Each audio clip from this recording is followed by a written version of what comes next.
It may be thought that I will say that bodies in the street are a good thing, that we should celebrate mass demonstrations, and that bodies together on the street form a certain ideal of community or even a new politics worthy of praise.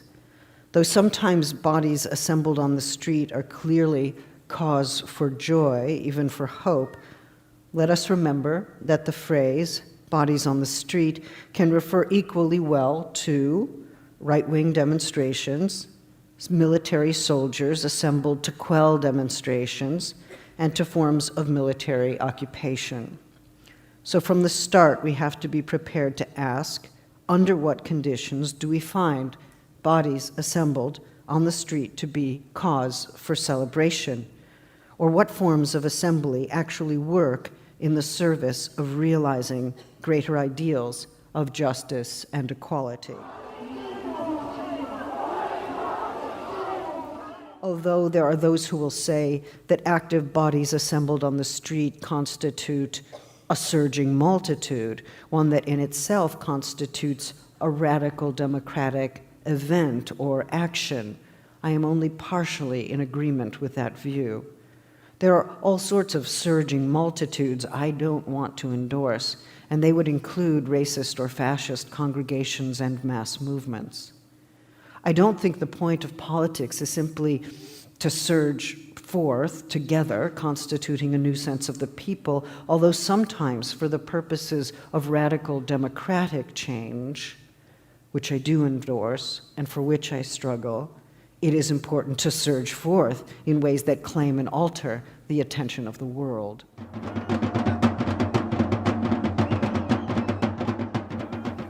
On the one hand, there are bodies that assemble on the street or online or through other less visible networks of solidarity, especially in prisons, whose political claims are made through language, action, gesture, and movement, through linking arms, through refusing to move, to forming bodily modes of obstruction to police and state authorities, in making contact in ways that are difficult to trace.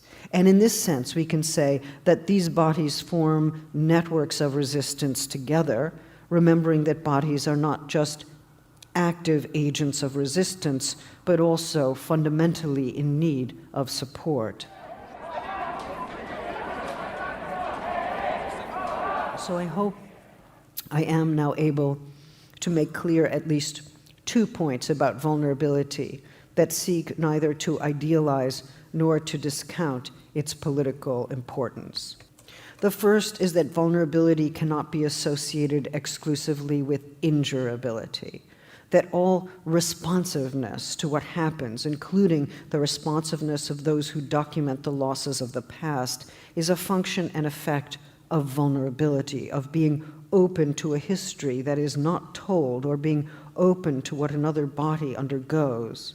We can say that these are matters of empathy, but I want to suggest that part of what a body does, to use the phrase of Deleuze, derived from his reading of Spinoza, is to open onto the body of another or a set of others, and for that reason, bodies are not self-enclosed kinds of entities.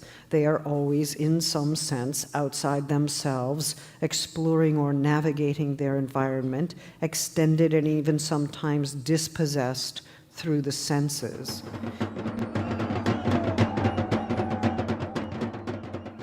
To ask, who are you, is to avow that one does not know in advance who you are, that one is open to what comes from the other, and that one expects that no pre-established category will be able to answer in advance the question that is posed. Indeed, I would suggest, in a certain Levinasian way, the question, who are you, has to remain an infinitely open question, unanswerable, in order to remain an ethical one.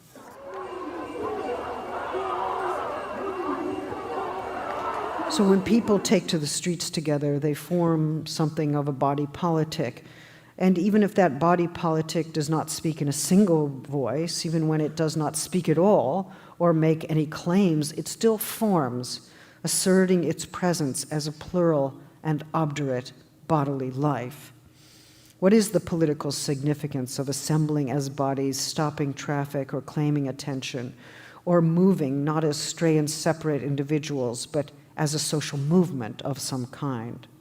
It does not have to be organized from on high, the Leninist presumption, and it does not need to have a single message, the logocentric conceit, for assembled bodies to exercise a certain performative force in the public domain. The "we are here" that translates that collective bodily presence might be read as "we are still here," meaning we have not yet been disposed of. Such bodies are precarious and persisting, which is why I think we have always to link precarity with forms of social and political agency where that is possible. When the bodies of those deemed disposable assemble into public view, they are saying, we have not slipped quietly into the shadows of public life. We have not become the glaring absence that structures your ordinary life. In a way, the collective assembling of bodies is an exercise of the popular will and a way of asserting in corporeal form one of the most basic presuppositions of democracy, namely that political and public institutions are bound to represent the people and to do so in ways that establish equality as a presupposition of social and political existence.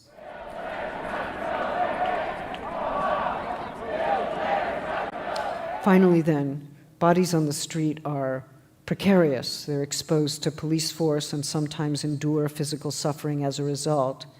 The risk is there, and it seems to be increasing now that police regularly clear out the encampments of the Occupy movement through forcible means, or clamp down on free assembly supported by laws and policies that claim that free assemblies are security risks, one way to obliterate a fundamental right.